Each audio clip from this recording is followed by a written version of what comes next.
Instead of putting a full stop, I put a comma. Imagine you've just jumped out of a skydiving plane. You're all Tom Cruise. Dun, dun, dun, dun, dun, dun, dun, dun, dun, dun. Mission impossible. In that exact moment, you realize your parachute does not work. Full stop. You just realized all the memories that you had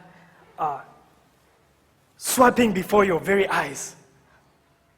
You pause, a comma. What kind of memories will be flashing before your eyes? I want to ask you. My family. My daughter. My son.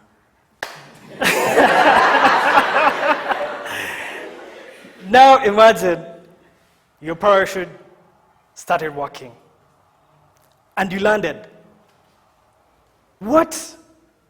How different would you act when you landed? Very different. Exactly. You see, that's how our lives roll. One day, you just happen to be in a stage, you're called impromptu to speak on a subject that you don't know about. like a full stop or a comma, and you don't even know what to go, what step to take after that. But you just gotta wing it. So I'm right here standing before you, talking about a full stop and a comma, and I don't know what to say about that. So, thank you, Madam Contestant.